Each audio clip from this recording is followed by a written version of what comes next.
Hi, Michelle. Hello. How are you? Very well. How are you today? Very well, thank you.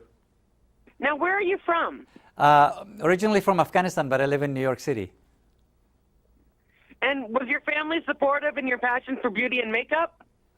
They got around. My sisters were, but my mom got around after a while.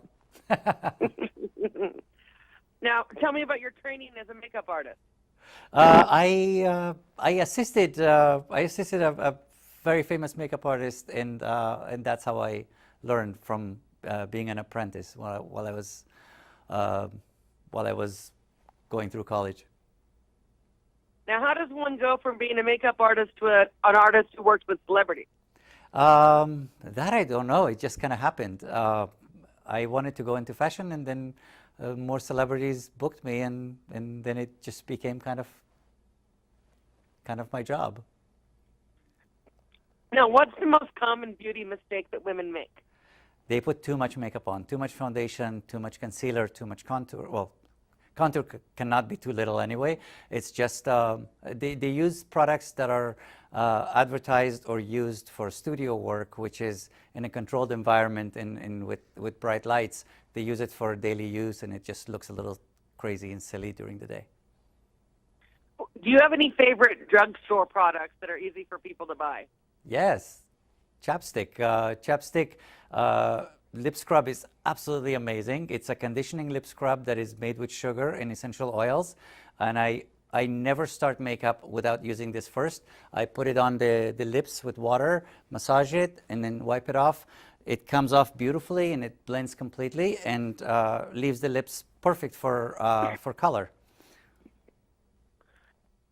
Sounds good. Yes. What is the no makeup look? The no makeup look it doesn't mean that there's no makeup. Of course, there's makeup, but it's strategically placed, and it's placed in the right way.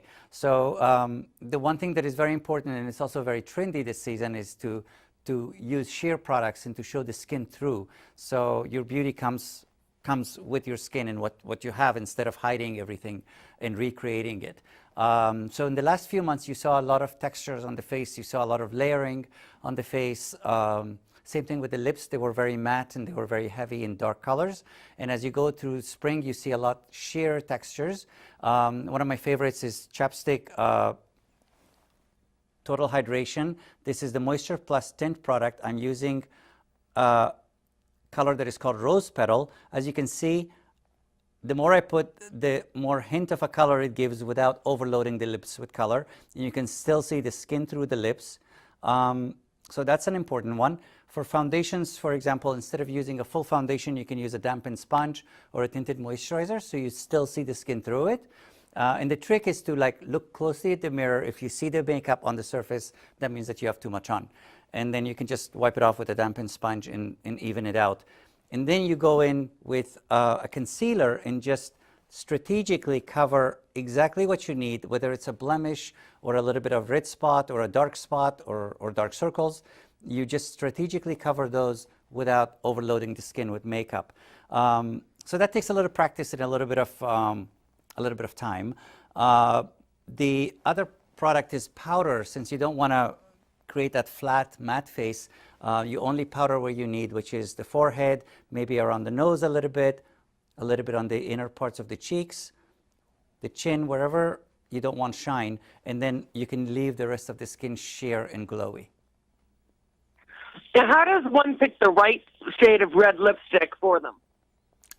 The right shade of red, it all depends on the skin tone, and the color of the teeth is important. So for example, if somebody has more of a yellowish cast on the teeth, it's better to go into a blue-red. But at the same time, if they have very pink skin, blue-red could make them look pinker. So you just have to balance that a little bit. So there are orangey reds. I mean, there's such a big range. However, if you're shy of red and you want a red tint, the Chapstick Merlot color is one of those perfectly balanced brown red that is just absolutely gorgeous on everybody. Thank you for that tip. My pleasure. What are some makeup trends that are only good for the young? That are only good for the young? Yeah. Too much concealer. They tend to pack it on and then it becomes a habit, and it can be very aging actually. The more texture you put around the eyes, the older the skin looks. So a lot of young girls, they get used to putting so much on, and then they keep at it as they go into their 30s and 40s. And I think that's one of the products that is overused and badly used. Now, what's a go-to makeup trick that every woman should be using? A go-to trick that I really like is using the concealer very lightly around the lips to create a perfect contour of the lips, a perfect pout, instead of a lip liner. Another trick that I really like is to use an eyeliner, or whether a pencil or a shadow, and go between the lashes instead of using a liner on top.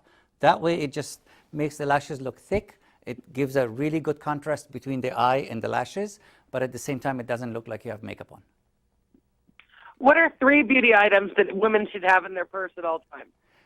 I always send my clients with a Moisture Plus Tint product according to what they're wearing.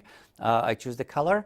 I always send them with a concealer pin, and I always send them to red carpet with oil blotting paper. Those are lifesavers. Good tips. How do you like people to connect with you? Through our website.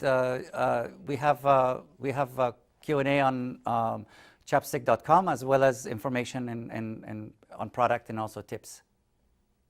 Okay. What's next for you?